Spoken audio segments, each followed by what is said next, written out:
Awesome. My name is John Wick. I'm the line editor for 7th and the creator of 7th, which is currently owned by Chaosium. And I am going to be running the game for my brand new friends. Well, actually, they're on this side of the screen for me. For my brand new friends, Brian and Nikki and Ray. I don't know. How do I?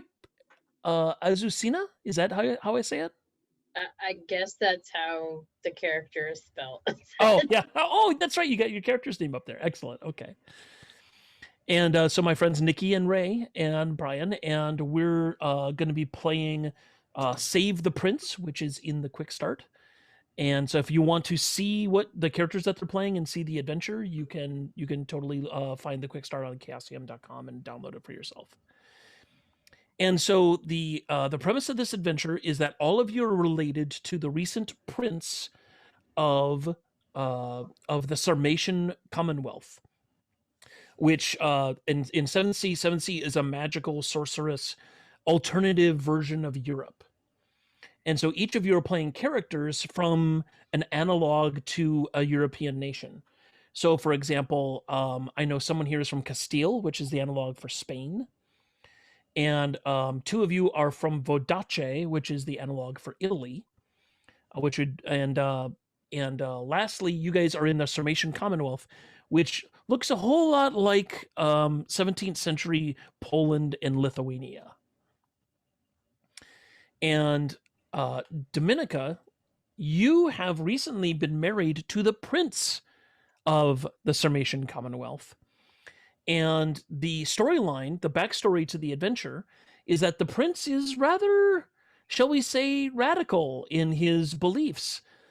He thinks that everybody should be able to vote for the king, including women. It's a rather daring statement. I mean, he even wants farmers to vote. I like this guy.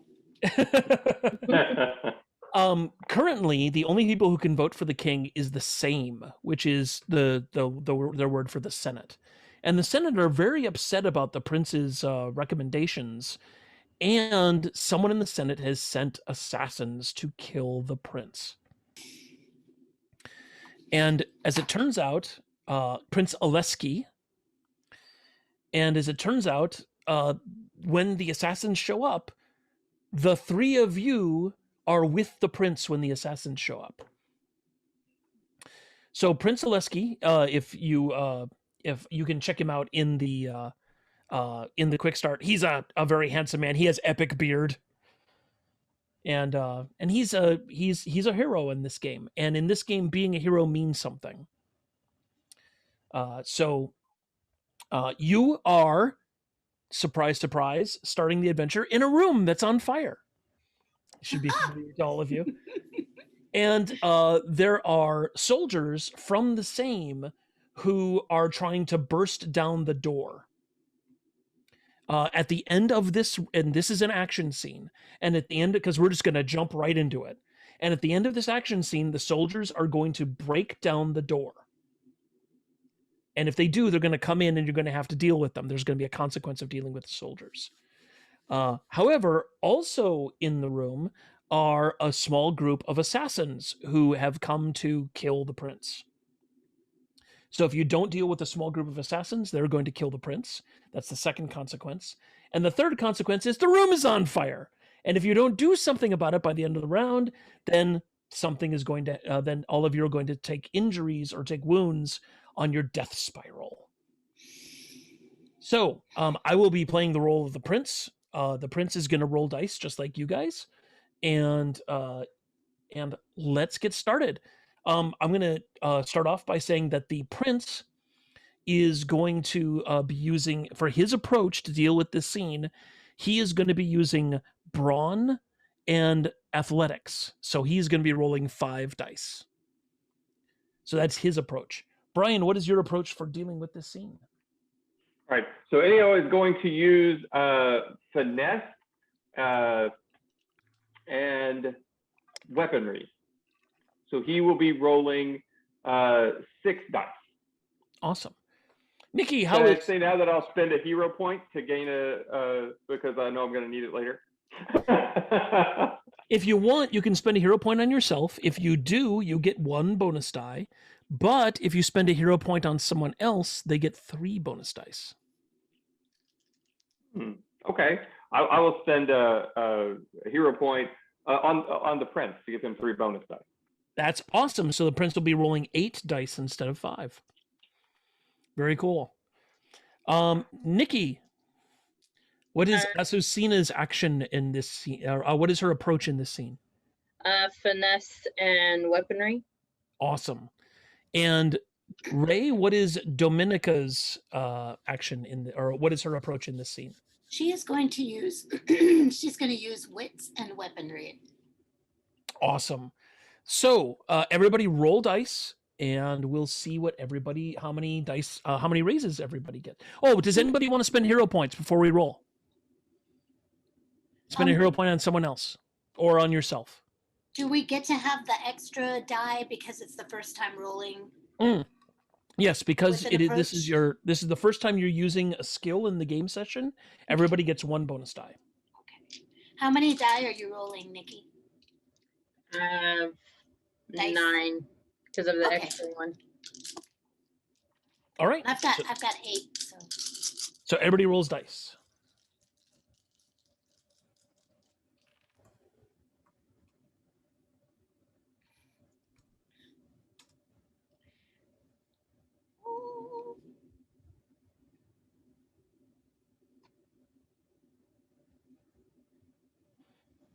All right. I have 1, 2. I rolled really high. 3, 4. I have 4 raises.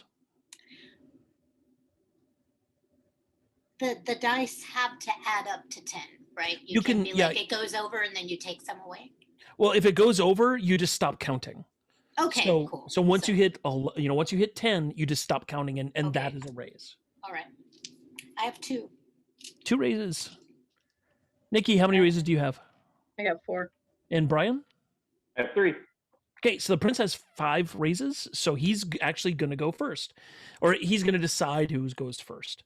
The first thing the prince is going to do is he is going to use his brawn to just punch out the assassins that are trying to kill you in the room. And he's going to spend all of his raises to do it. So there's a whole bunch of guys in the room trying to kill you. In the game, there are what are called brute squads. Yeah, they're brute squads, and they're groups of unnamed characters. I'm on the brute squad. They're the brute squad. And actually, the prince is the brute squad in this. And brute squads have a strength rating like 5 or 10 or whatever, and you need a number of raises equal to the strength rating of the brute squad to get rid of them. If you remember the scene in The Princess Bride when Inigo Montoya just kills those 4 guys without even looking at them, I saw that and I went, I want that in my game. So the prince walks over to the guys with pistols and muskets and swords, and he just clocks them lefts and rights with big gloved meat grinding hands, and just beats the tar out of them. And that brute squad is done. They are done. And he turns around to the rest of you and he says, "We have to get out of here." Actually, he speaks with his Polish accent. He says, "We must get out of here." Because this is a game about funny accents. So he no longer has the most raises. So I think either Nikki or Brian, one of you two has the most raises. Which one is it? I have 4. 3. Okay, so Nikki, who goes next? And you can choose the guards who are pounding on the door outside to go next if you want. Let's use the guards. Okay, so you guys have hero points and I have danger points, which means I can spend points to escalate the danger in the scene. So I have a number of points equal to the number of players in the game, including myself. So I have 4 danger points. I'm going to spend 1 of my danger points to say the guards burst through the door. And now there is a rank 10 brute squad. So you need to spend 10 raises to take care of this brute squad. So I might be regretting doing that. So, Nikki, who goes next? I'll go next. Okay. And I will use my 4 raises to use my finesse and my weaponry rapier to take out at least 4 of them. Whirling over and stabbing really quick.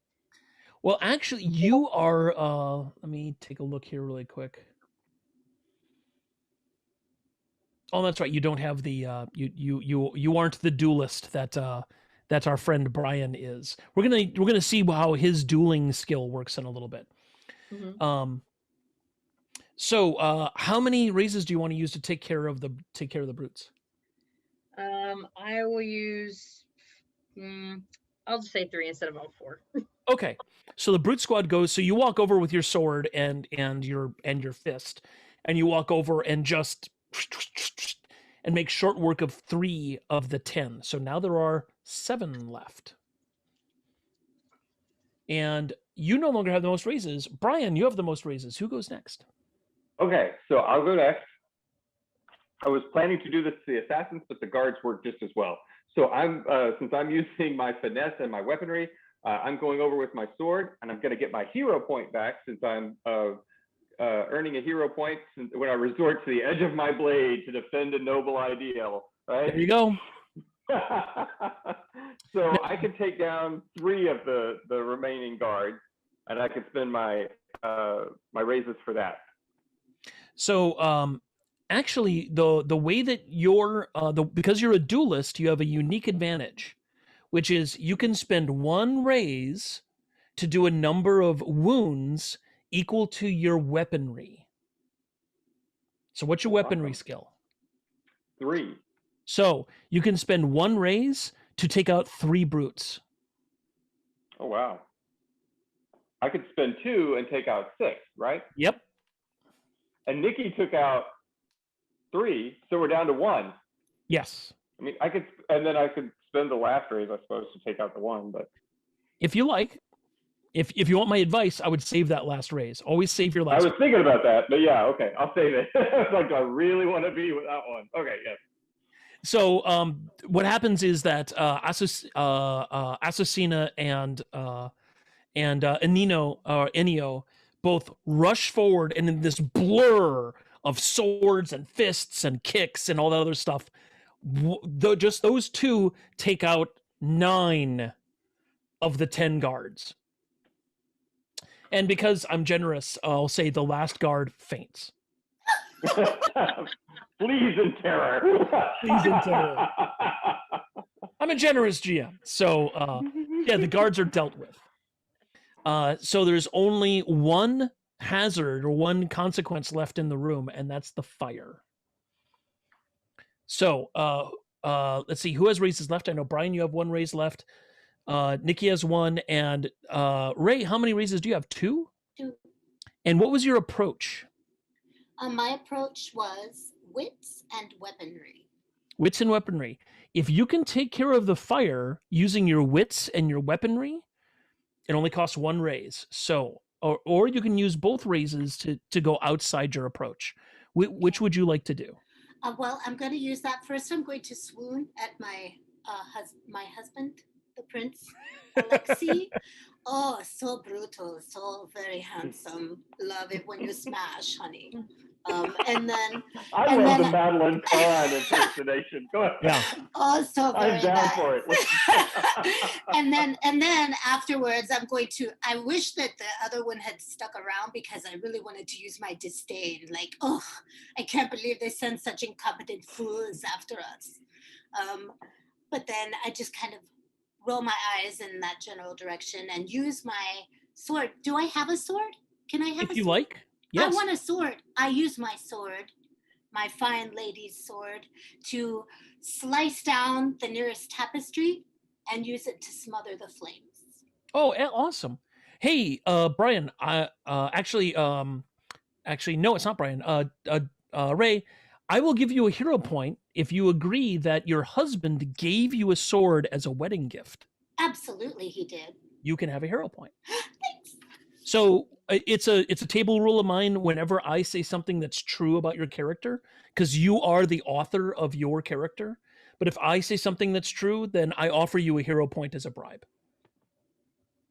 All right. So the fire's been taken care of. The guards are taken care of.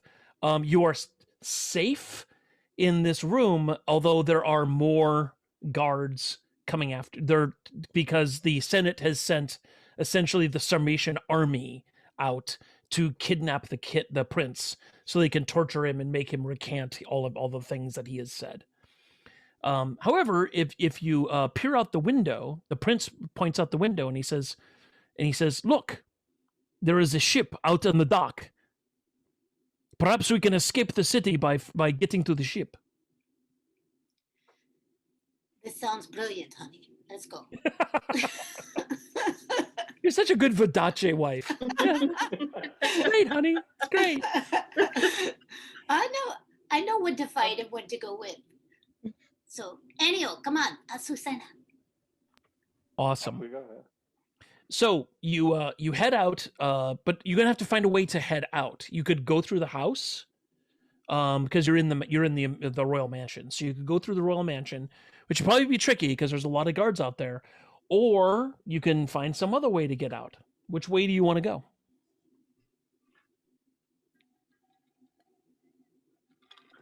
Can we I say the slide? window. Yeah. I was gonna Well, say, it yeah, is- let's go out the window. Yes. It is an Errol Flynn Definitely. style action movie. So when you leap out the window, you land in a conveniently placed hay bale. Because in this game, there's a rule about falling. The way falling damage works is that whenever you jump out of something, you automatically land into something soft. That's how it works. That's falling damage. That's very So kind. you leap out the window into conveniently placed hay bales outside, or you fall through a couple of tapestries, or slide along an awning or something like that, and you're out in the street. And of course, the prince is famous because he's the prince, and the common people love the prince because he's like, "I want you to be able to vote," and they're all like, "Yes, we want to vote. Gold and liberty." So so people shout, "The prince! It's the prince!" And of course, down the street, that catches the eye of some guards as they all turn. So you're in the streets. What do you want to happen next? Well, after landing in the hay bale, I'm gonna go, ow! I found that needle.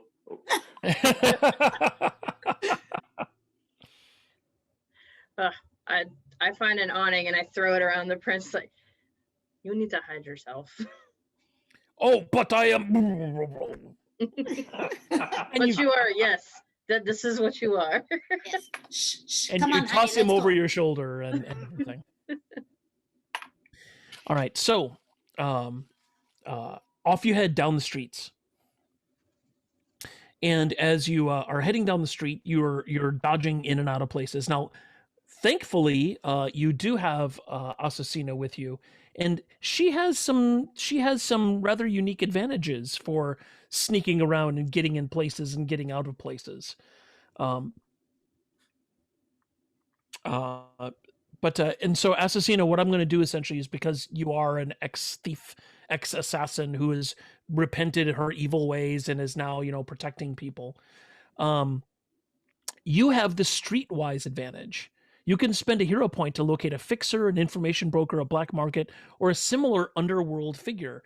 Do you want to do that to find someone to help you get through the city streets without the guards showing up? Yeah, if they can get us to the ship without being detected, I'll spend one. Awesome. So you spend a hero point and you duck into a tavern.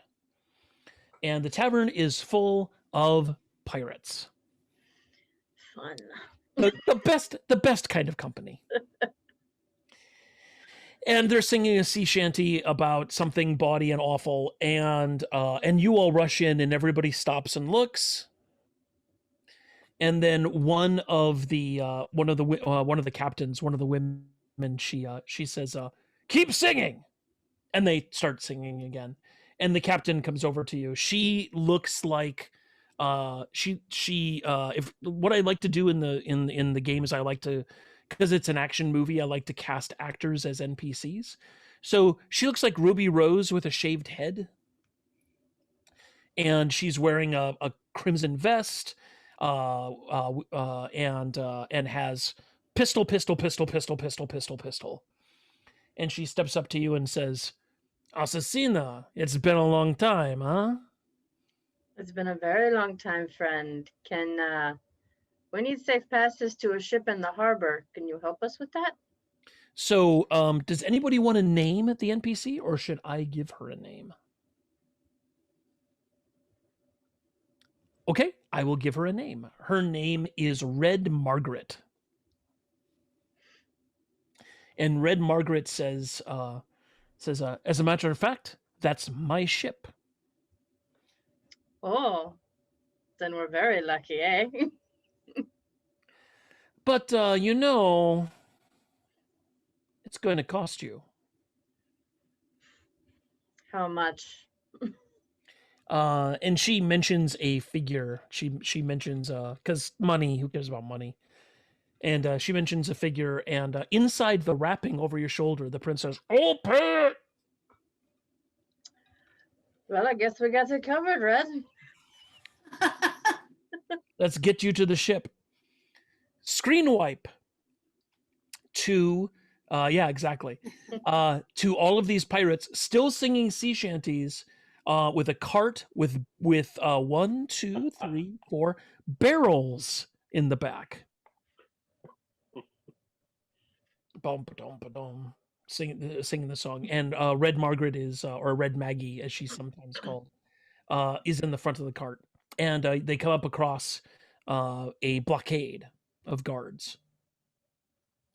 And the guards are, "Everything must be searched."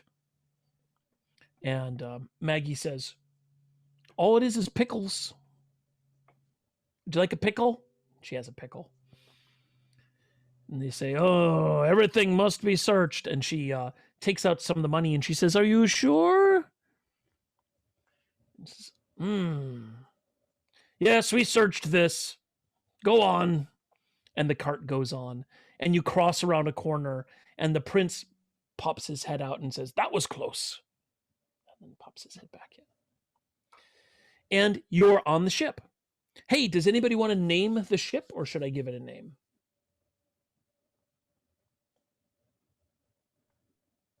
The Red Devil? I don't know. Red Devil! Red Maggie. Done! Yay! So the ship is a frigate, which means that it's a fighting ship, because it's a pirate ship. It's rather big. It's rather big for a pirate ship. If you've seen Pirates of the Caribbean, the Black Pearl is a frigate. Well, it's between a frigate and a galleon, but anyway, who cares about that kind of detail? And only nerds like me care about that kind of detail. And she flies a or a black flag with a red skull and crossbones with a very fancy hat on it. And the ship sets sail, and off you go. While you're at sea, you hear more sea shanties, because that's all sailors do, is sing sea shanties. But you can also see that they're all reading, and they're all they're learning knots, they're learning things, and they're learning math, because the way that you aim cannons is with calculus. And so they're all learning how to do all the things with the cannons and everything.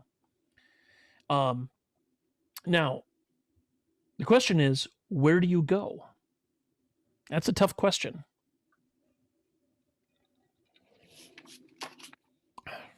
I mean, you are sailing away from danger. Where are you sailing to? I have a couple of suggestions. We're all ears for suggestions. Yes, please. I was thinking about Vodachi, right? Yeah. My hometown, my home country. You could go back to Vodache to try to get support there. Right. Yeah. You can also sail because you're with pirates, you could sail for Labuka, which is an island of pirates, and try to recruit pirates to help you retake the capital. I like that. More pirates. You can never have too many pirates. No. I was going to say, it seems easier to get pirates involved than to actually start some sort of European or similar European warfare. Well, the thing with the hired mercenaries. Well, the thing about the Republic of Pirates, which is like an unofficial nation in Thea, is that they also believe in democracy. They vote for everything on their ships. So they vote for who the captain's going to be. They vote on which ships they raid. They vote on, you know, on all these other things. So as you're talking with the crew, you realize that the crew is actually very sympathetic to the goal of golden liberty, of giving everybody the vote. They're like, voting works for us, you know. Yeah. I'm walking around the ship, and Dominica's walking around the ship and making allies and working the room and singing little sea shanties with everybody. Yeah, fortunately, I'm sorry. Go ahead, Brian. That's what I was going to say. And Neil has been just learning sea shanties. You know, that math thing, that calculus is a little complex for somebody with like 2 wits. So all he's learning is sea shanties. So the pirates are actually very sympathetic to your cause, and they encourage you to go to Labuka to get other captains to join your cause, because in the pirate nations the Republic of Pirates, every ship is considered a nation because everybody there votes and they have one leader, and so if you get more pirates to join your cause, they'd be grateful, or they would at least they're at least sympathetic to your cause, and that means that they would probably ask for less money because pirates don't do anything without money. So off you go to Labuka, which is out in the Atabayan Sea, which is our version of the Caribbean.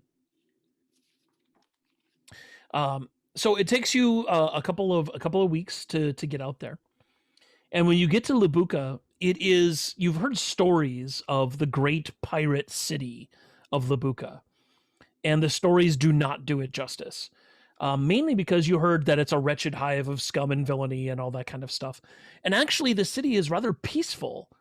There isn't a fight on any street corner and drunken groups of pirates looking for fights and all that kind of stuff.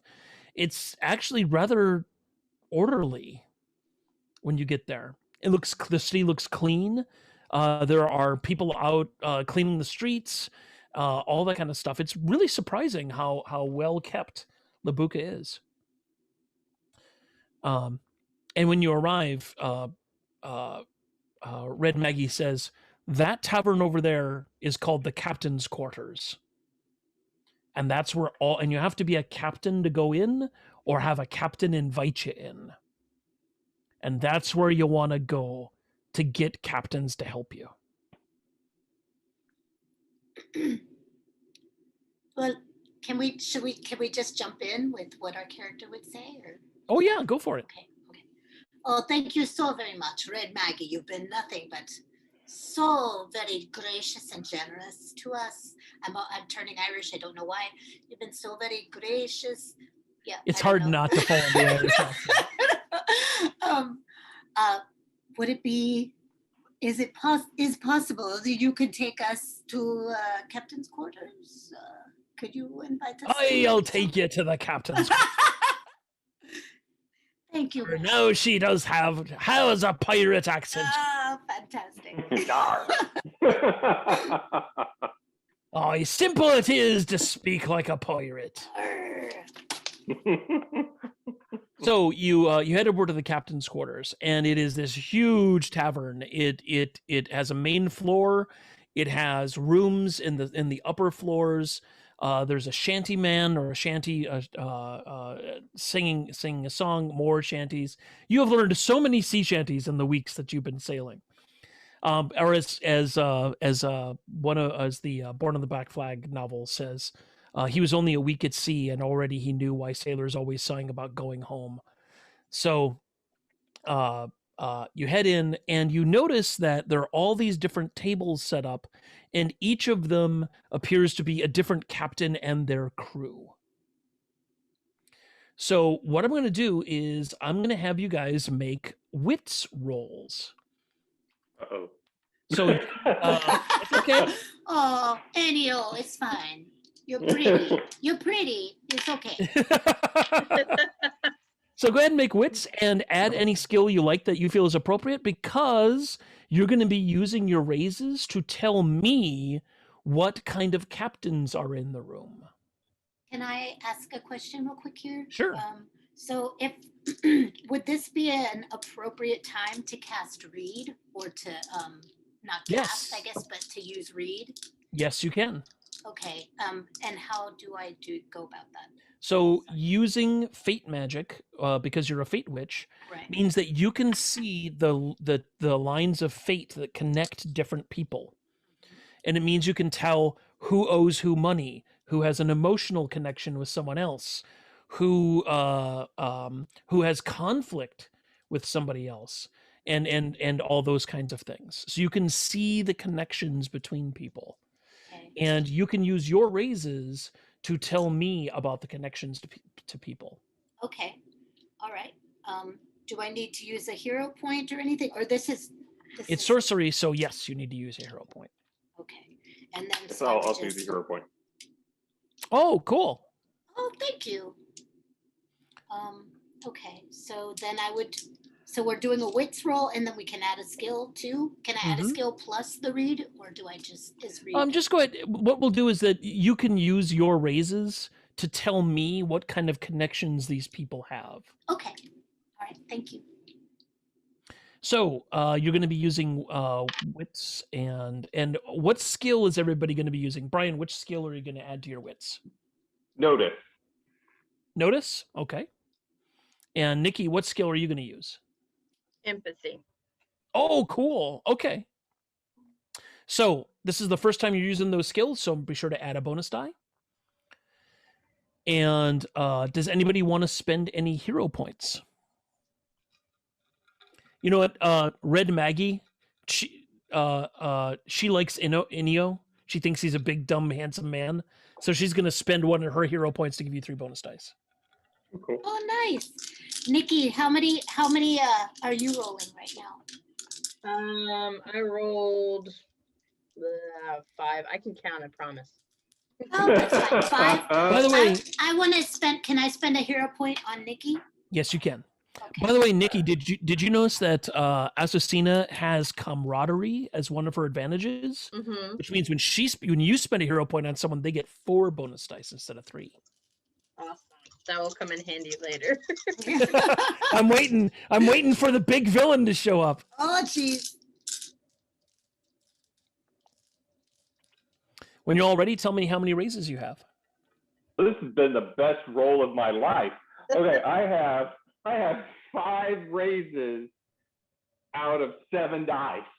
Oh, wow. 3 zeros. Wow. I know, 3 zeros, an 8, a 4, an 8, and a 2. This is the best ever.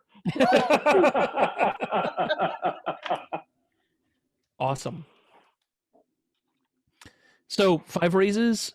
Ray, you have 3, and Nikki has 4. Okay, so what we're gonna do is we're gonna go around the table instead of like saying who goes next. We could do that if you guys want, or we can just go around the table and everybody gets to say something about one of the pirate captains in the room. Every raise that you spend is another thing about someone in the room. So let me open up a doc here to make notes. Okay. All right.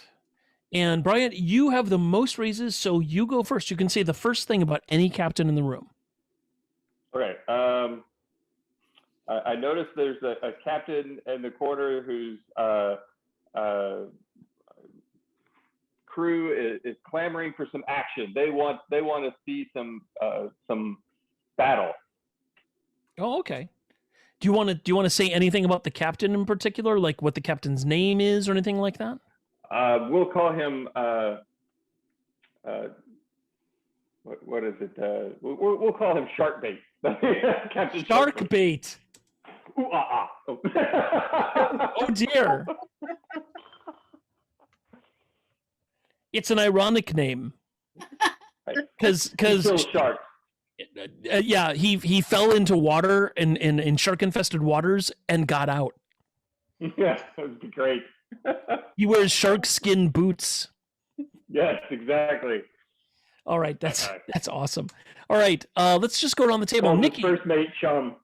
His first name, yes, whoever the first mate is, because he goes through them like Spinal Tap goes through drummers. Oh no. Right.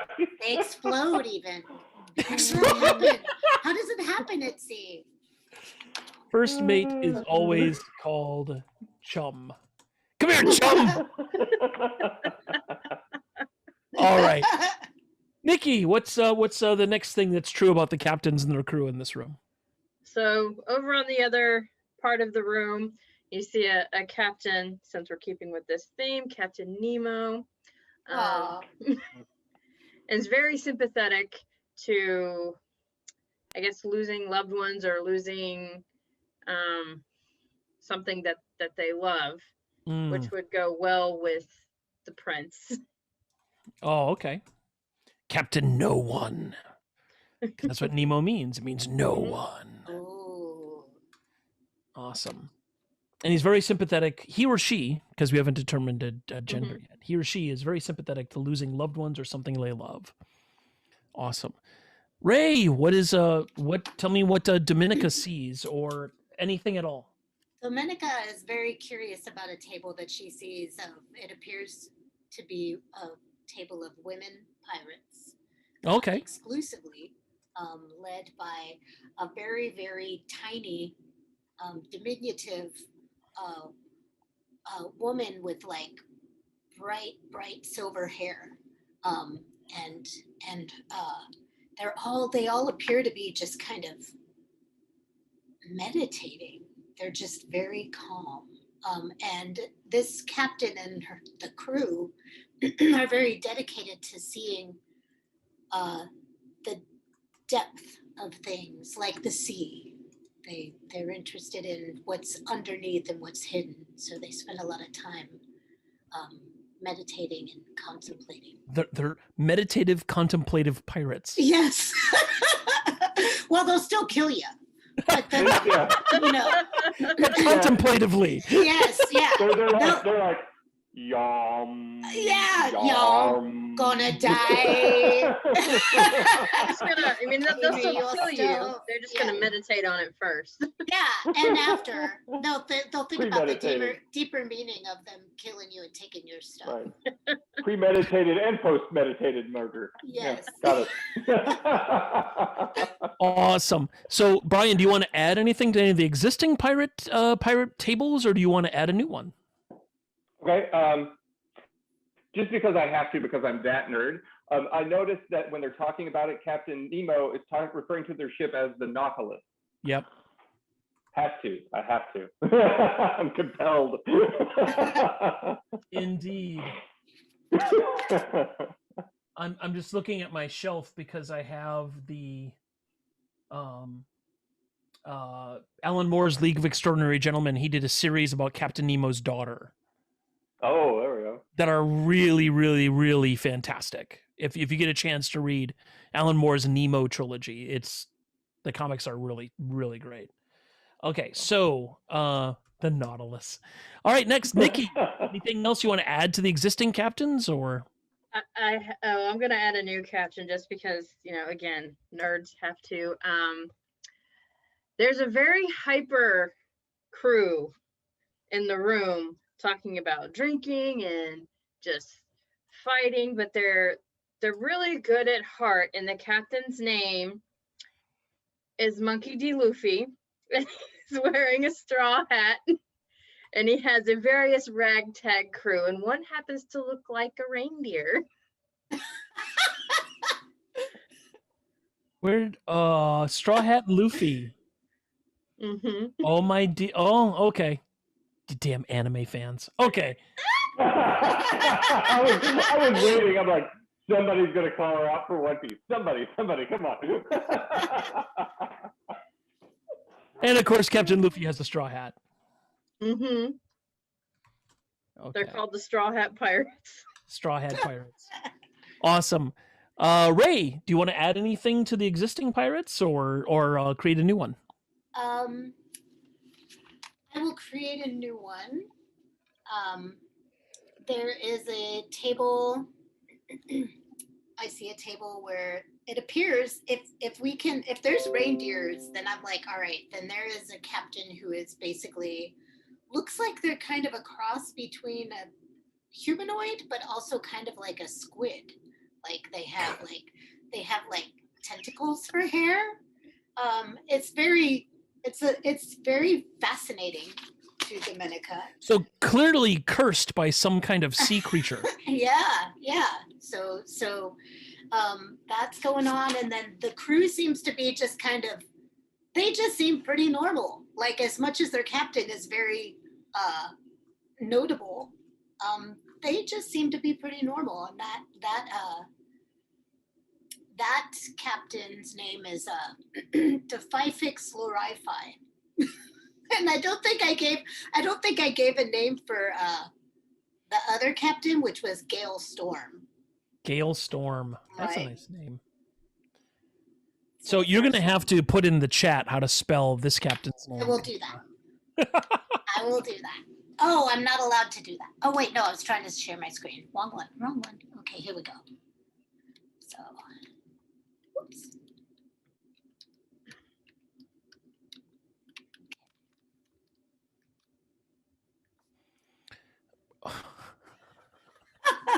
That's just Okay. as confusing to pronounce as it spell. Google cannot find that name, so It's completely unique.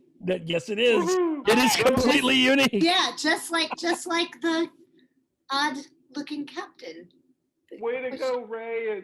You're doing so much better than the rest of us, and no copyright infringement. Well, fortunately, Captain Nemo is in public domain. However, Hey. this Straw Hat over there. Awesome. How many races does everybody have left? I have 3 left. 3? I have none. Wait, Okay. I have 1. So what you can do, you guys can continue spending your races, or you can convert your races into hero points. Cool. I'll Is do it a that. 1-to-1? I'll convert For it. today, we're going to do it 1 for 1 because Okay. I'm being lenient. Normally it's 2 for 1, but we're playing a one shot, so it's fine. Can I use my last race to join, to jump up and perform a sea shanty to be distracting? Or I don't know do why I'd want to do that. I just want to sing a sea shanty. I don't know why. you don't have to spend a race to do that. You just jump up and say a sea shanty. All You're right. the author of your character. You only spend races to say things are true about other people Okay. All right. because you're the author of your character. You get to do what you want. Okay, then I'm just gonna wait for a minute. and see. Okay. Considering the voice you've been using for your character, I think it's like, oh, sweet mystery of life, at last I found you. Anyway. I'm tired.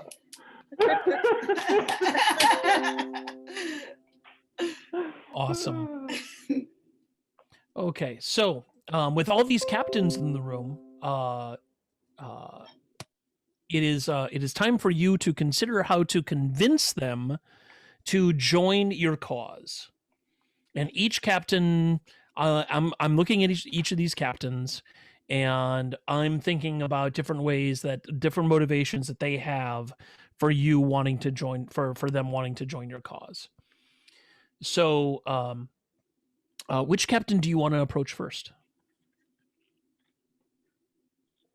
We have Sharkbait. He's fun. Captain Nobody. Gale Storm. Straw Hat. And Daffafix Lorifi. Lorifi? Did I say that right? Defifix Lorifi. Defifix. Okay, so my accent was on the wrong syllable. You could call Right. you could call him Daffy. Daffy. I like Daffy. She's Daffy. Oh, He has a terrible Hammer list. Okay. well, Okay, I got it. so do we decide together who we want to go see? Yeah, you guys talk about it amongst yourselves and decide who you want to go see. I'm going to take a really quick break. I'm going to go refill my cup, and I will be. You guys can talk amongst yourselves while I'm gone, and I'll be right back. I'm just going to fill my cup with water. I'll be right back. Watch her. Ray, I can totally not even hear you. Okay, let me move up to stage whisper. So yeah, who do we want to see? So Let's talk Galestorm to is Sharkbait like, first. huh? I say we talk to Sharkbait first. Let's just work our way around the room. I like Shark it. bait. Okay, and can y'all remind me about, because I really am tired. I'm tired. That's not a lie. Where's the Madeline Kahn thing? I'm trying so hard to keep a straight face because you do such a good Madeline Kahn. Anyway. Oh, thank you. I love her so much. But okay, so remind me, Sharkbait and his crew, what were they like again? Well, his first mate's named Chum that he goes through Chum. constantly, Oh, like yeah. Spinal Tap and Drummer. Okay, right. Okay. Seems to be accident prone. All right. Okay. I'm sympathetic. If you can see in the background, I'm sympathetic to drummers, so I get the Spinal Tap joke. Right. All right. Let's turn this up to an 11.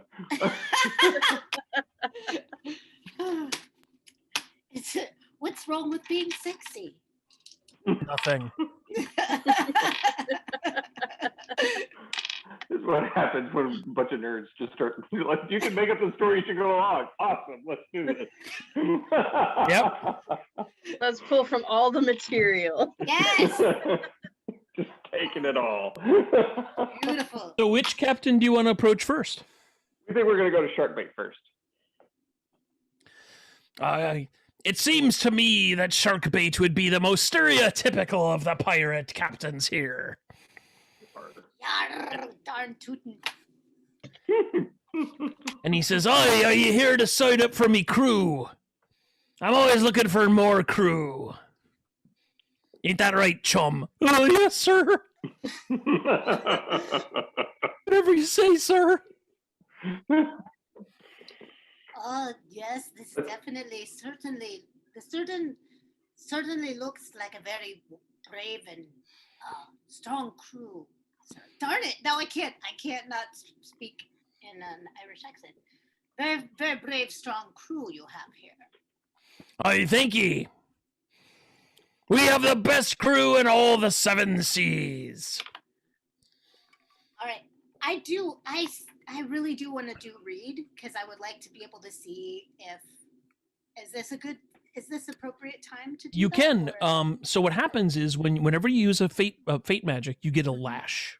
Yes, You've what used are it these? once, Okay. so you can use it again. That's 2 lashes. And every time you use fate magic, you roll a d10. And if you roll equal to the number of lashes or the number of lashes you get, you actually get a physical lash. You get an injury because you're pulling the strands of fate, and they snap and strike you in a physical way. So be careful, because every time you get a physical lash, it's a dramatic wound. Okay. So, but you can do it. So if I cast it here, would I be able to use it for all of the captains, or would each one cost a lash? Each one costs a lash. My. And I have to roll against it. So if I rolled a 4 or higher, A 2 or less, a 2 or less. because you've used it twice. Okay. Yeah, I would like to do that. I'm gonna check it out and see what that's all about. I would like, Okay. because I want to see what the alliances are in the room and whether these are people who are going to really help us or maybe use us for their own. So spend a hero point, Okay, spending a hero point. and I will roll for your fate magic to Okay. see if you get a lash. Okay. Roll. Nope. You don't get a lash. Okay. So you can see that he's actually his connection with the other captains is that it appears that he owes all of them money. So he's beholden. Yeah. He's in debt to the other captains. Okay. So maybe we can see if he can work off his debt. Mm-hmm. Okay. Aye, what do you want? Go ahead, Brian. Oh, I was just thinking they all donated a sailor for him to be the next chum. Anyway, can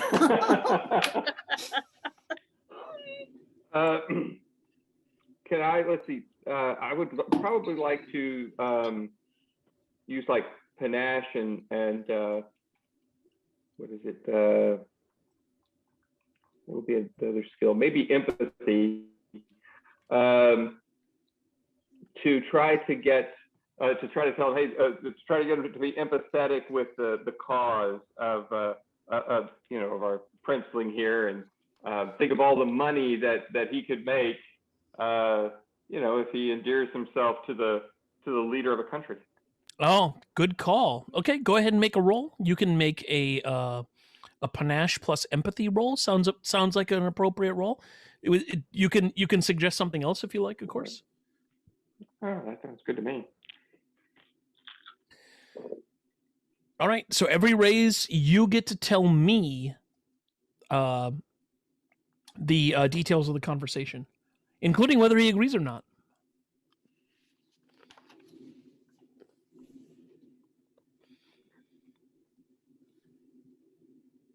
Okay. So let's see. I've got 1, 2, 3, 4. I got 4. Okay. So I tell him about the situation that's going on in whatever it was. What was the name of the country? Sarmatian Anyway, Commonwealth. Yes, with the prince, and that we have the prince with us, and that you know, there's a lot of money to be made by liberating the country from its, you know, evil senate. Aye. Well, it sounds like you need arms for hire, he says. Aye. But if making friends with the prince of a nation sounds like a good idea to me, especially if he's paying. Oh, I'm sure he would be paying. Yes, and then you would also be in his debt. You know, like he would also be in your debt. You could then ask favors for him. You know, trade routes, things like that. I liking this idea. I am. So, how do you want to use your last 3 raises? So, do you think we? And I guess I'll tell them we'll convince some of the other pirates to join us. And that. Oh, you're gonna have to get the others to. You're gonna have to convince the others on your own, laddie. All right, but if we do, you're in with us. Oh, I am. There we go. Awesome. You want to bank your remaining raises? I do. Okay, cool. All right. Who are you gonna approach next? Okay, who was next on our? I think Nemo was next on our kind of rounding the room. Nemo is next. Captain No One. Oh, there they are. Yar. Oh, that cool. looks beautiful.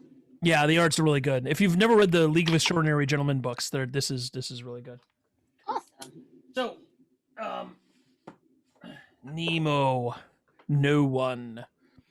I'm really bad at a Middle Eastern accent, so I'm not even going to try it because I don't want to offend anybody with my terrible accent. That deserves the respect that they just deserve more respect than I'm able to give. So, Captain Nemo is just going to speak with a very deep voice. So, who's going to talk to Captain Nemo? Captain No One. I will talk to Captain No One. So, isn't it true that you served on Captain No One's ship? I'll offer you a hero point. Yeah, sure.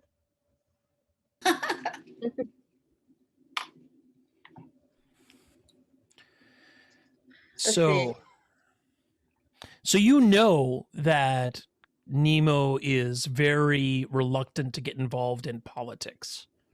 Mm-hmm. What else? Why don't you make me a wits roll? Same thing. You can use wits plus whatever. Tell me what skill you want to use with that. Probably convince. Okay.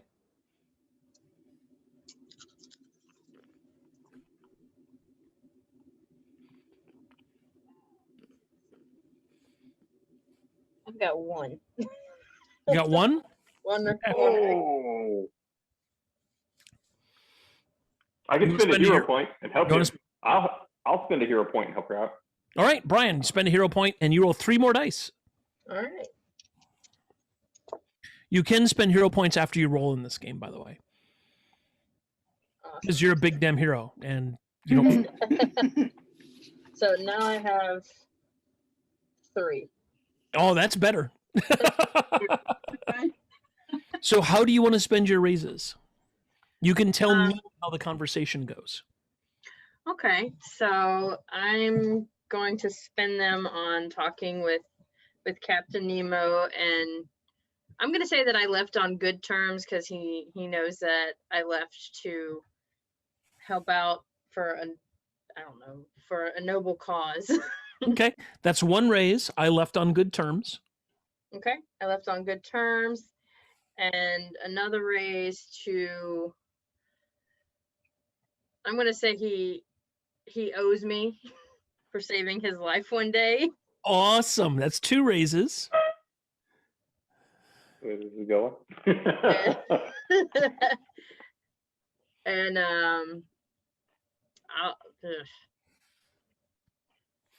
yeah, I think the 2. I'm hoping the 2 will work. Well, you can spend a raise to say that Nemo agrees to come with us. Okay, and so I'll spin the 3rd one to say that due to all of that, he's going to agree to join us. I will bring the Nautilus to bear. But this means we are even, Asusina. Tis true. Tis true. We are even, Captain. Can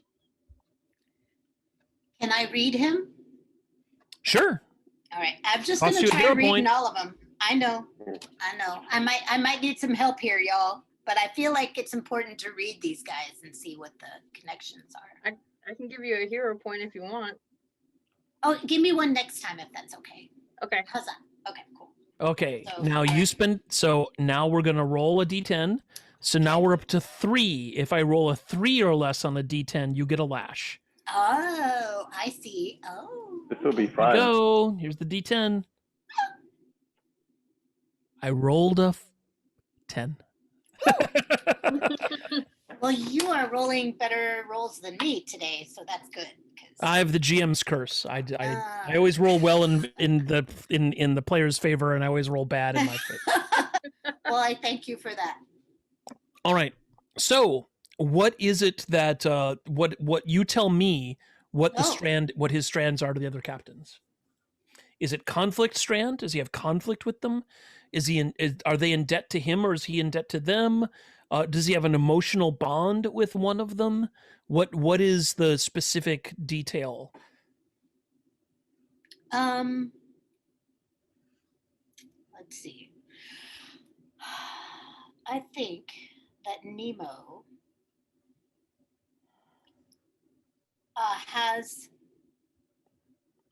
he's got an emotional. Is it a romantic bond? He's got a romantic bond with Daffy. With Daffy? Yes. He's got a romantic bond with Daffy. Boy, that's weird. But yes! okay, not judging. It's weird. I've seen enough anime to know where that goes.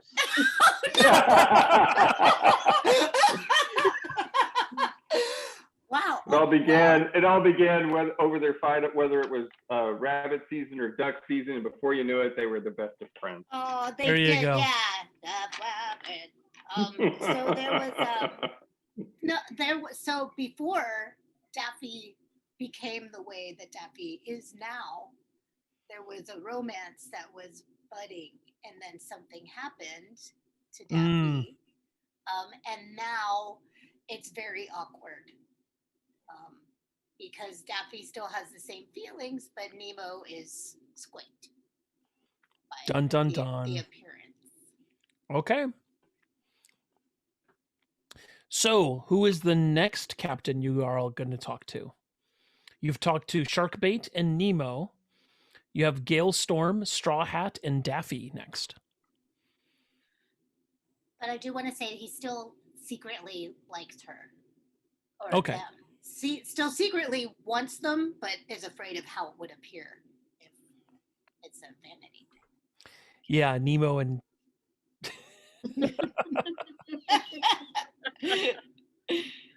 okay, who's next?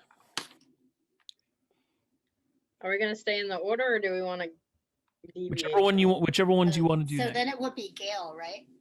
Gale Storm, all woman crew, meditating, seeing the depths of things.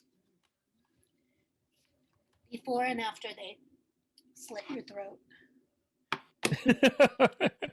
We're contemplative murderers. Yes.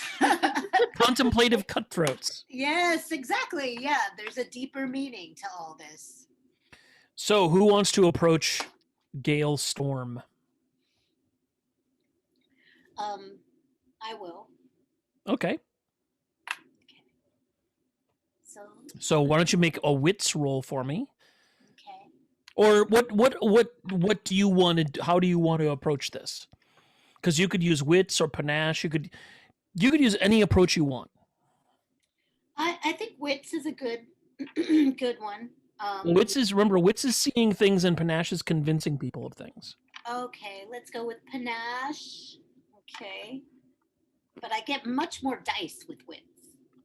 It's up to you, but that defines your approach. So if Right. you use wits, you can only tell me things that you see. Right. Okay, let's do panache. Okay. Panache and convince. Is that? Are you going to do a reading on her? Do you mean? Yeah, I do want to read her as well. Spend a hero point, and I'm going to roll a Take d10. mine. Thank you. I need it. The number is now 5. Oh yeah. Ooh, I'm crap. Here we go. I get to We're roll gonna before find you out do. what a lash looks like. I rolled a 3. Dun dun dun. So Dominica is you see her looking at the captain, and suddenly there's a scar that like a whip had struck her across her cheek, and it oozes blood, Oh, and it's incredibly painful. It's supernaturally painful. It's like a whip with shards of molten fire strikes across your cheek. And everybody in the tavern stops, and somebody mumbles, "Sorte strega." She's a witch. so He's a witch. as this happens, this is not the first time Domenica has faced a lash. No, but here's the problem: is that when you get a lash, it distracts from your fate magic, so you can't get a reading. Oh. But now all of your lashes set to 0. Okay, so next one I should be able to utilize, most likely. Okay. So the women at the table, they all stand up in unison. And Gale Storm says, "Were you looking at me with your Vodace eyes?" Of course, I was looking at you with my Bodache eyes. I'm not sure how I feel about that. Well, I'm hoping that you would feel that it is wise for me to be trying to find out as much as I can, as I'm trying to gain allies that I want to make sure that they would be true and honest. So I'm going to spend a danger point, and I'm going to escalate the danger in this scene. And Gale Storm stands on her chair, and she says, "If any of you aid this woman in any way, you can consider me an enemy." Oh, sorry. Did you say sorry or sorry? I said sorry. Oh, No. okay. to my party. Okay. And then she sits back down, and all of her women sit down with her. Salty lady. So Daffy and Straw Hat, they get up and they walk out of the tavern. Okay. Is it still my turn? Am I? It is still your turn. Well, it's still the player's turn. You guys can do whatever you want. We haven't started an action scene, so it doesn't matter what you guys do. Well, I mean, it matters what you do, but you're not rolling dice.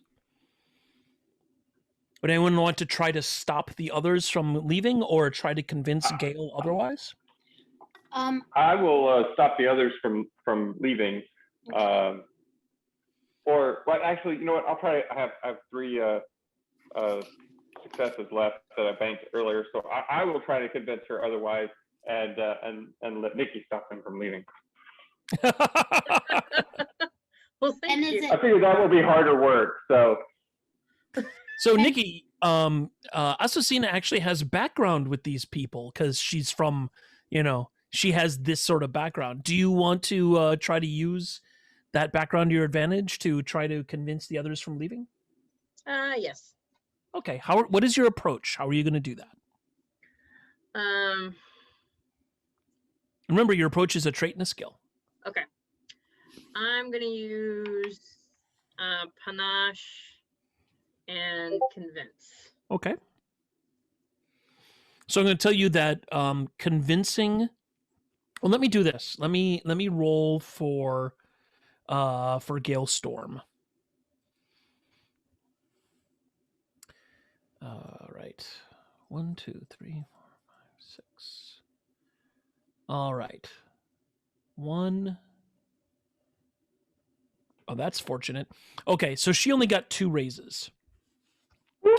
So in order to convince each of the captains from leaving, you're going to have to spend 2 raises for each captain.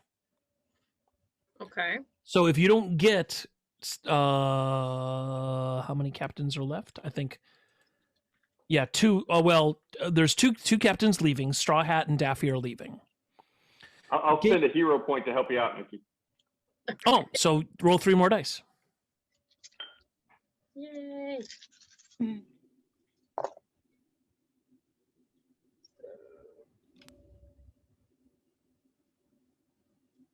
This is math. Did you say this is meh? Math. Math. I'm angry at numbers. So I got 3. So you can use your 3 raises. You can spend 2 of them to convince one of the captains from leaving.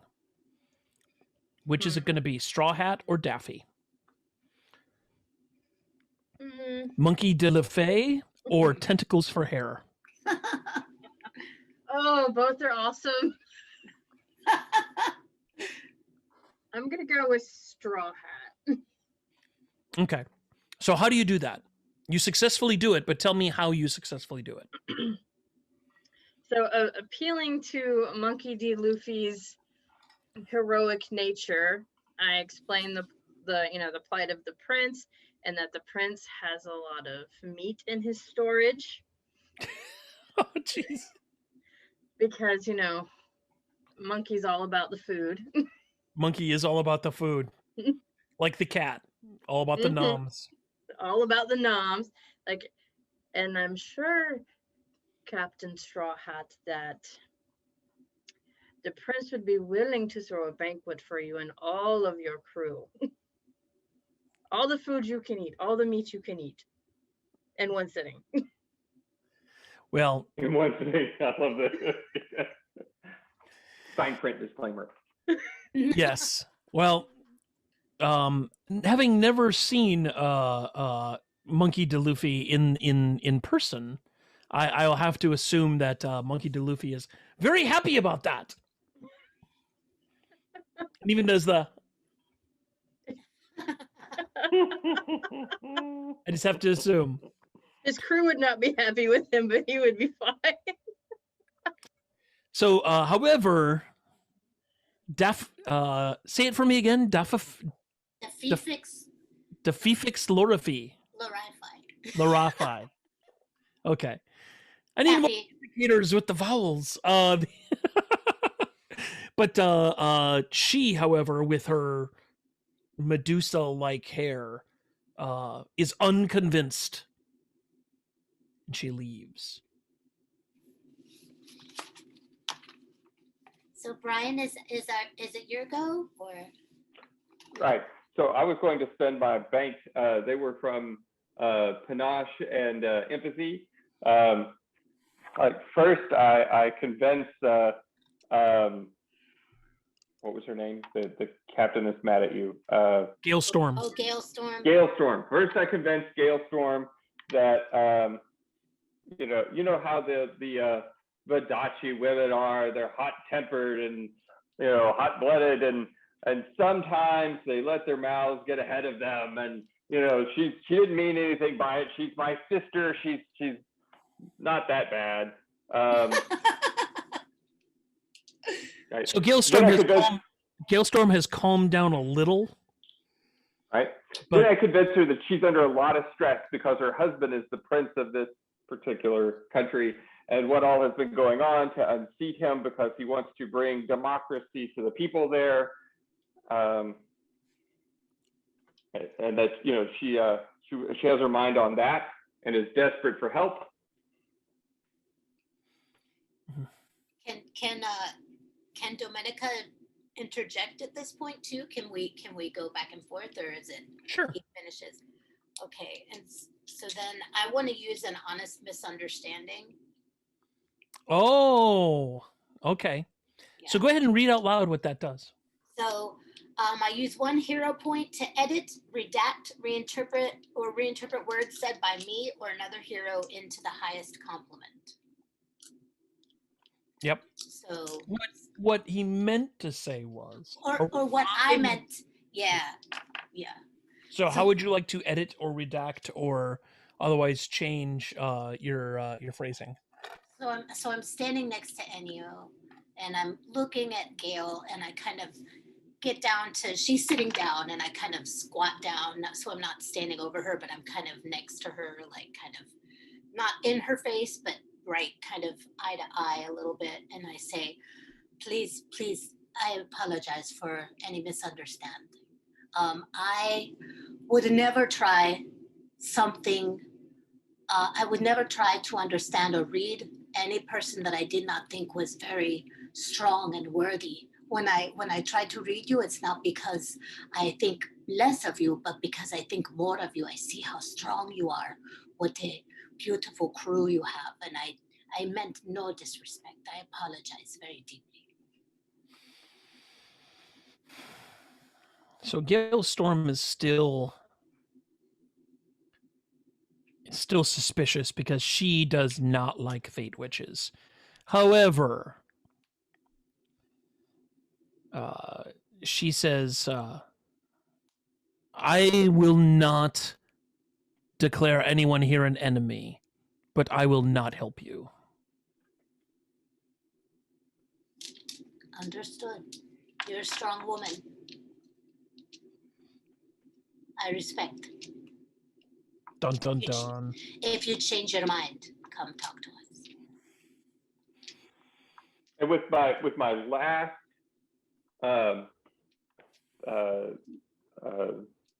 point here, I'm going to tell her, we fear that once the Senate has struck democracy from the lips of its people, they will be spreading their ways across the world, and it won't be long before they find this island as well. Yeah. Putting that in there too. Add a little pressure. Yeah. Get him, brother. Get him, brother. That's funny. So, you have your captains. You have 2 captains to assist you, Sharkbait and Captain Nemo. And Monkey. Oh, Yeah, and Monkey. Straw Hat. You have 3 captains. You have 3 captains. Awesome. So now it's time to head back.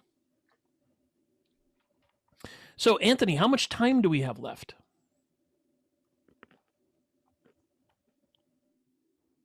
$45 minutes? Okay. Because I like leaving things on a cliffhanger. And this seems like a really good place to leave off on a cliffhanger. Dun, dun, dun. Dun, dun, dun, dun.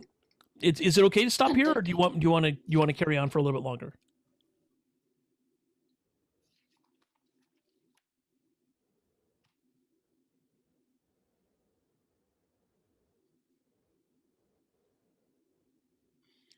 I would love to see if we could catch up to Daffy and try to convince her if we could, like, is that Tentacles for hair. possible?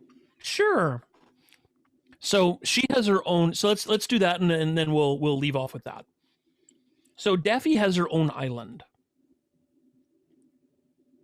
and it is it's a little bit north of here, and we're gonna cut to Red Maggie, and Red Maggie is like shaking her head, and she's saying, "This is bad luck. This is bad luck going to Daffy's Island. It's full of coral reefs and mermaids and all sorts of nastiness. I hear she has a shell horn and she can call sea monsters from the bottom of the waves." So sounds like we'll be good ally to have. Aye, but she's not very friendly. Her heart was broken, you know. I think she's just sad. She's just lonely. She's just sad. I lean over to Dominica and I was like, I know who broke her heart. We Oh, do you? haven't- You want to we spend it? haven't You want to spend a hero point to tell me who broke her heart? Sure. Who broke her heart? Thought it was Captain Nemo because we talked about it earlier. Oh, okay. So you come close to the island, and it looks like if there was a stereotypical monster island, right, with tall trees that kind of wave because giant things are moving in the background and all of that. If there was a In the shape of a skull. yeah, yeah, it's like a big mountain with a skull in it. If there was a monster island, this looks like it. And as you approach, I'm going to spend a danger point. It's my third danger point. I have one left. And the ship, you hear underneath the waves, you hear this awful groaning. And the pirates all like immediately start moving because they know that sound. It's the sound of coral reef grating on the hull of the ship. And from below, you hear this call of, "The hull's breached! The hull's breached!" And they all start rushing down with pumps and buckets and everything else as they're all trying and planks and tar as they're trying to patch the hole. And as they're doing that, somebody shouts up, "We're caught! We can't move! We're caught on the coral!" And as they say that, Daffy's ship comes around the side of the island, moving to cross the T. And what that means is if you have one ship going this way and you have another ship going this way, it makes a T, right? And because ships have cannons on either side, but not in front, it means that this ship can fire on this one, but this ship can't fire on this one. And so as your ship is stuck like this, her ship is coming up like this. So she can fire on you at will. And as you see the her Jolly Roger, her distinct pirate flag is a skull with snakes for hair. And she's up at the prow, at the very tip of the ship, and she's kind of sitting there with her hands on her underneath her chin as she's leaning up on the prow of the ship, and she says, "You can surrender now." What do you all want to do?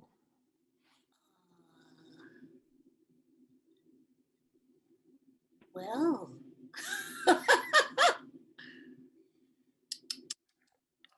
Red Maggie says, "I'm not surrendering my ship to that woman." can I use pull here Yes, you can. on Daffy? Mm-hmm. I want to pull her over to our ship. Okay. So what she's doing, spend a hero point. Okay, last one. Use your magic. I'm going to roll a d10. Okay. Pray that I don't roll a 1. Please don't roll a 1. I rolled a 4. That's good. So right? what she does is she sees the fate strand between Daffy and someone on the ship. And in this case, it's Red Maggie. Right?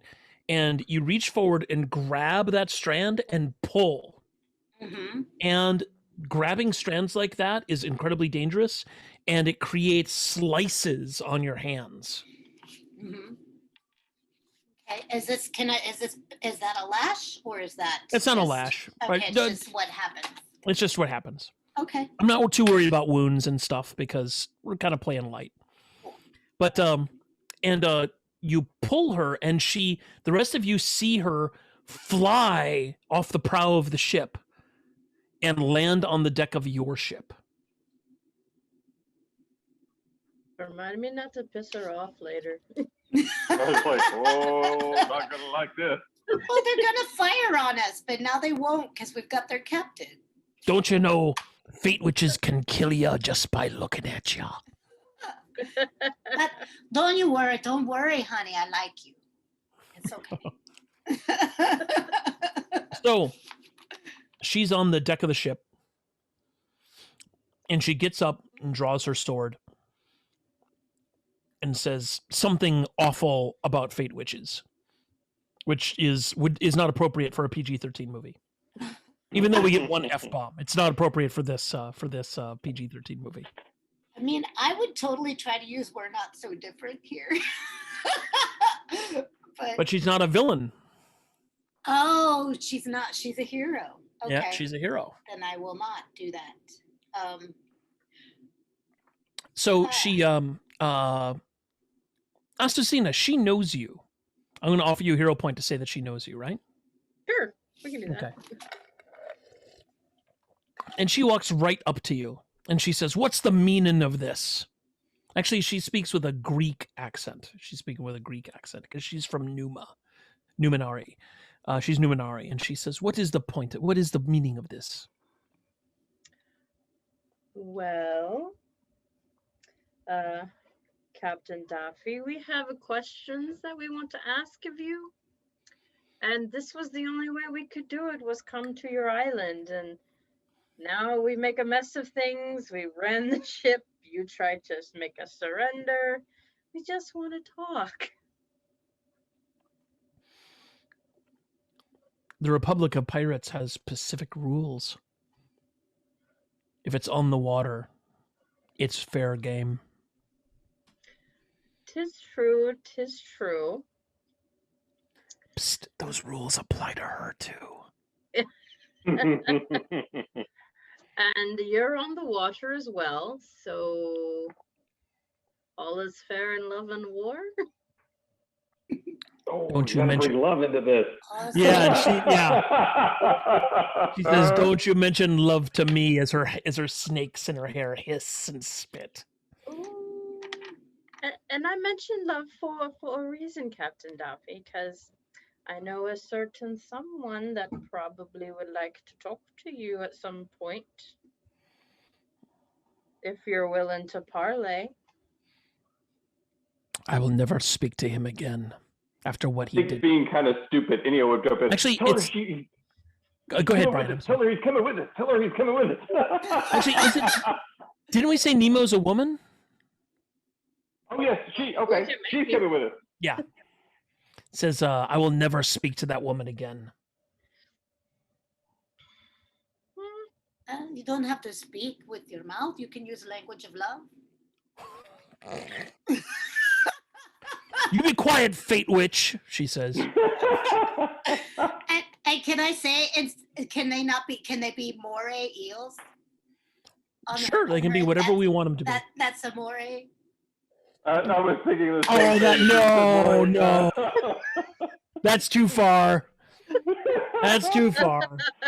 1d4 psychic damage for the dad joke. I regret nothing.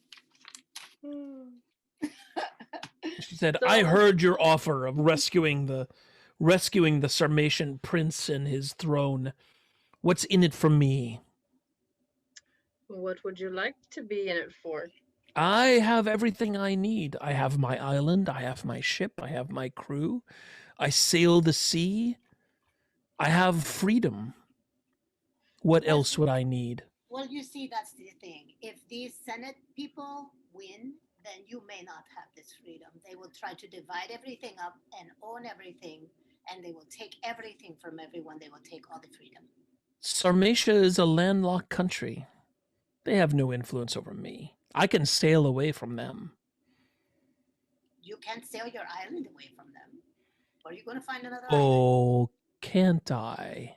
Ah, this moment. Oh, the pirate's like, oh, her island moves. Oh. Arr. Arr, yarr, arr, arr. So what is it you want to offer me? Hmm. Because this is the offer I'll make to you. Let me go back to my ship and I'll let you sail away from my island. Otherwise, I'll just jump into the deep and order my crew to open fire and send you down, down, down to the devil Jonah himself.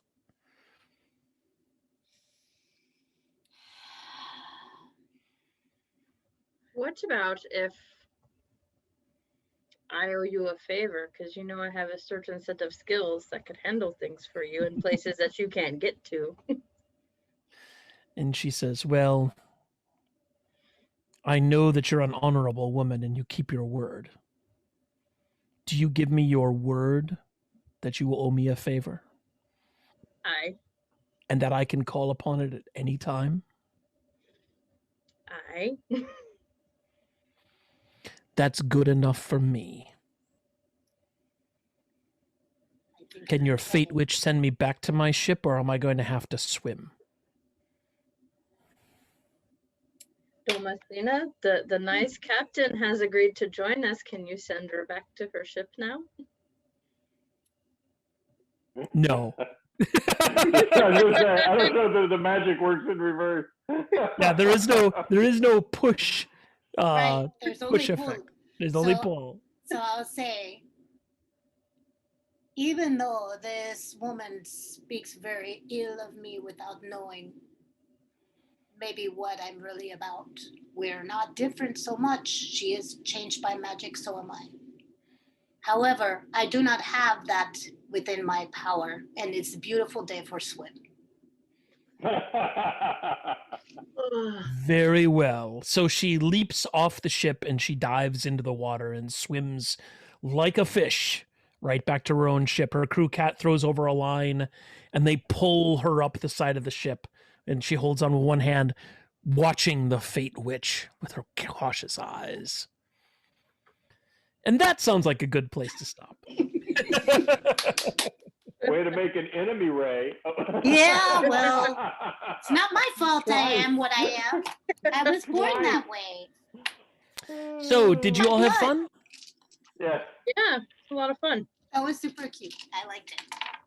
It's we just kind of scratched the surface of how the whole system works and everything, but generally I don't whatever game I run, I really only use the mechanics that are on the player's character sheets because those are the only ones that matter. And if you notice as a GM, the game is actually really simple because you have the players roll dice and you say, "Okay, what happens next?" And then you just say yes. And then when you want to say no or you want to cause something to happen, you spend a danger point. Or you bribe a player with a hero point. And that's pretty much it. That's the whole system. It's really fun. Mhm. Yeah. So many applications for like behavior-based therapy. Oh Good for yeah. you, hero point. So a friend of mine, Jared Sorensen, does a talk, a game design talk called Game Design is Mind Control. And in it, he talks about he has 3 rules when he designs games, which is what is your game about, which is the theme of the game. How does your game do that, which are the mechanics that reinforce the theme? And then finally is what behaviors does your game reward and discourage? And in this game in particular, the lure of hero points, because hero points are so powerful, is that if you look at the character sheet, characters have quirks that they can do to earn hero points. Things like, Brian, you actually used one. You're like, I get in the way of danger, to support a noble ideal. I get a hero point. Mm-hmm. And then I use hero points to get players to move in certain directions and say, hey, I will give you a hero point if you say yes to this. And that moves players in certain directions too. And that's what I use them for. And also, I really like I will tell you exactly what I had planned for this session. I had exactly one thing, which was getting out of the room. Nice. It was the only thing I had planned. And then I went, okay, so they're going to spend raises and they're going to tell me where they want to go. And then I'm just going to say yes. And we'll just keep going in the directions that they want to go. Do you want to go back to Vidace, or do you want to talk to the Republic of Pirates? Do you want to, who are the Captain Pirates in this room? You guys did all the heavy lifting, and I just said yes and just kept going and kept going. The old improv rule of say, there's a GM rule that's a lot of fun, which is say yes or roll dice. So, the players say, I want to do this. And you say, yes, that happens. Go do the thing. Or if you don't say no, you say roll dice. Yep. And then the players can choose about where things go. Yeah, I liked the active storytelling piece of this. So I've even run D&D with that rule, where the players like, okay, I'm going to make a skill roll, and you roll, and then instead of you telling the player what happens next, you ask the player, okay, what happens next? Does your character succeed or fail? Because sometimes failure is more interesting, sometimes, not all the time. And then players, you'll be surprised at when you offer the players the opportunity to fail, how often they'll take it. Yeah. Because if you give them the opportunity to fail, it means that they're authoring the failure, so they can write the failure in a specific way that's under their control. And once they catch that, they will start failing all the time. I love that. It's like so great for growth mindset, and for just like realizing failure sometimes leads to the most interesting stories.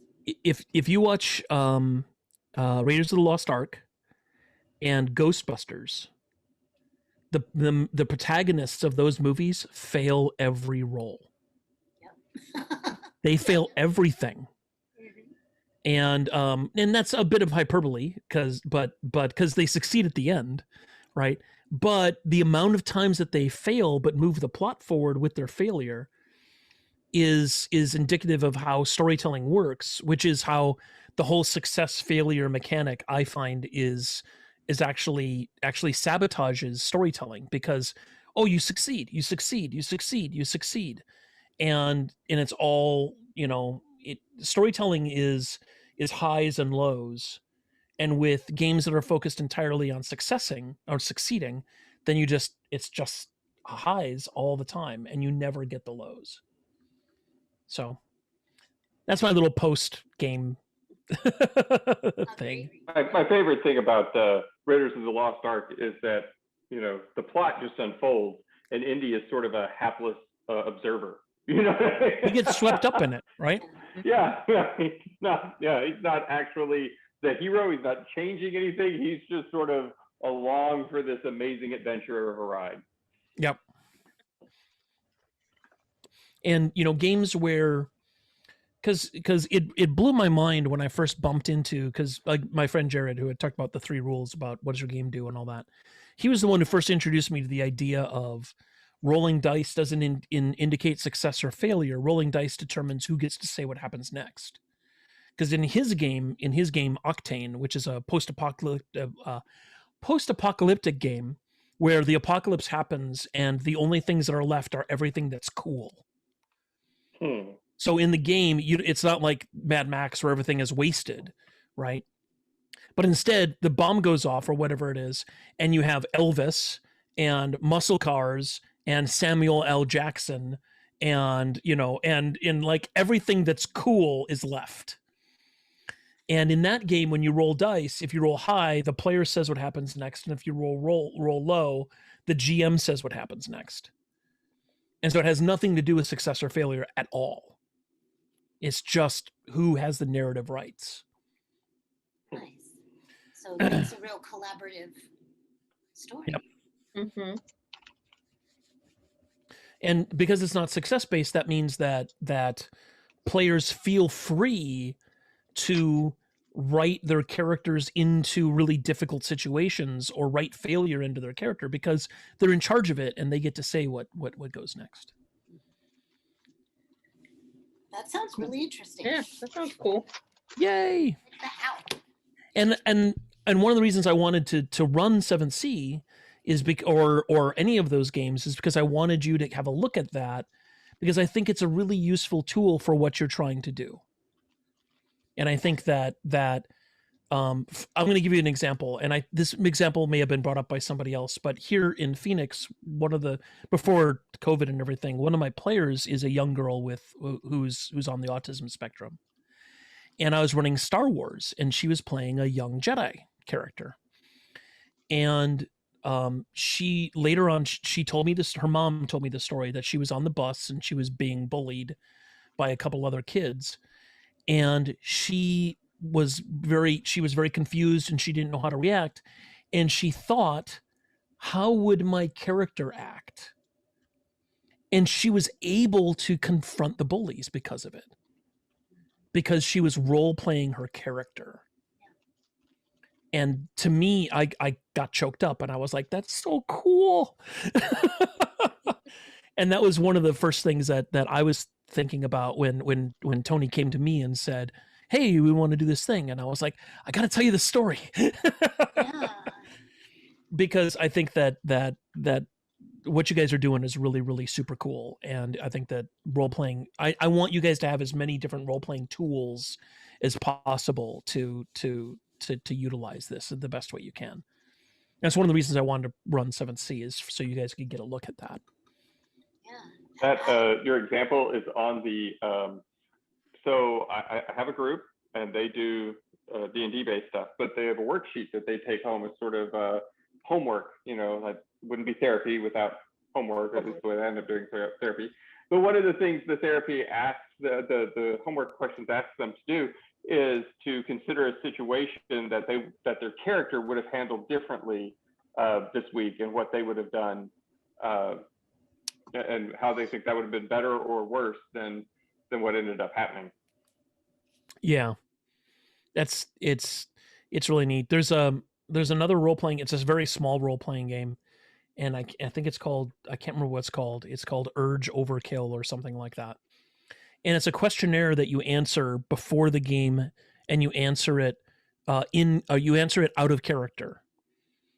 And the questions are things like, have you ever looted a grave? Have you ever killed someone because they owned something you wanted? Have you ever robbed something? Have you ever lied to someone to get something from them? And then you play the role-playing game. And then after the role-playing game, you answer the same quiz in character. Have you ever looted a corpse? Have you ever lied to someone to get something that you wanted? And you just answer the same questions. And that's the role-playing game. And I've done that when I've run, because people are like, John, run D&D, and I'm like, great, answer this quiz before we start playing. Afterwards, you're like, my character is a horrible person. I'm scared of them. I'm scared of my character. So one of the things also in 7th Sea is that you can use any skill to deal with a brute squad, including perform. So my partner Jessica, She has a character who has a very high perform skill, and when she's confronted by brute squads, she sings to them and makes them cry and break down in an emotional breakdown. That's how she defeats brute squads, is by singing to them. Love it. So Yeah, I like this, that daring action is greatly rewarded. Mhm. it's also, there are specific rules for heroic and non-heroic actions. So in the game, when you reach the end of the death spiral, your character becomes helpless. That doesn't mean they're dead. It means that they are no longer able to contribute to the scene because they're in great pain or they've been captured or something like that. There's some narrative effect that's preventing them from having. So when you defeat characters, like when you defeat the brute squads, you'll notice that it was very much abstract. It was like flashing blades and boots and gloves, and the brute squad is defeated, right? Because the brute squad that's what happens, is you defeat a brute squad. Killing in this game causes a corruption point. And the only way to kill someone is you walk up to them while they're helpless and you spend a raise and say, I kill them. It's the only way to kill anyone in this game. And if you do, you get a corruption point. And I immediately roll a d10. And if I roll equal to or under your current corruption points, your character becomes a villain and they become the GM's character. Because heroes don't murder. Contrary-wise, if you become helpless, a villain can approach your character, spend a danger point, and say, I kill him, or I kill her. Which is the only way to die in this game, is if a villain kills you. And when that happens, as soon as the GM spends the danger point, it's a consequence that happens at the end of the round, and anyone can stop it from happening by either spending a hero point or spending the rest of their raises. Okay. And every NPC in the game is considered helpless for that rule. So a villain can walk into the captain's quarters and start spending danger points and killing characters. And heroes have to jump in the way and stop it from happening. Because they're heroes. That's what heroes do. That's what they do. Because everybody is Captain America. And Neo gets an advantage for that. Yes. Yeah, and there. However, there's also a mechanic for redeeming villains, for turning villains into heroes. Oh, that's good. Because there's a mechanic for turning heroes into villains, so it's good that it came. Yep, there's a mechanic for turning villains into heroes, which my players have. My partner Jessica, she's like, there has to be a mechanic for that, and I'm like, yes, of course there is. Yes, And yes. as a matter of fact, I created an advantage for her that makes it easier. So there's an advantage in the game that you can take, like your we're not so different, or your camaraderie. There's an advantage you can take that makes it easier for you to redeem villains into heroes. Awesome. Do you guys have any other questions about the game? Oh no. But I was thinking about when you were talking about the heroes don't kill people. I immediately, apparently everybody's Firefly fans enough to know the big damn heroes quote. The scene where he's like, because I'm a good man, and he stabs him, and he's like, I'm okay. I immediately thought of that one. Where he's like, okay. Yeah. So people have asked me, they said, does Inigo Montoya get a corruption point for killing Count Rugen at the end of The Princess Bride? And the answer is yes, he gets a corruption point. But he doesn't turn into a villain. And you can burn corruption points. You can redeem you can get corruption points off of your character sheet. He's like, I'm done with this thing. I don't know what to do. Oh, you'd make a great Dread Pirate Roberts. Dread Pirate Roberts, right. There you go. It's awesome. Any other questions you guys got? Anything you want to say about the game before we call it quits? I really enjoyed it. It was a lot of fun. Yay! Yeah, that was great. Yeah, very I'm rich glad. tapestry of stuff going on.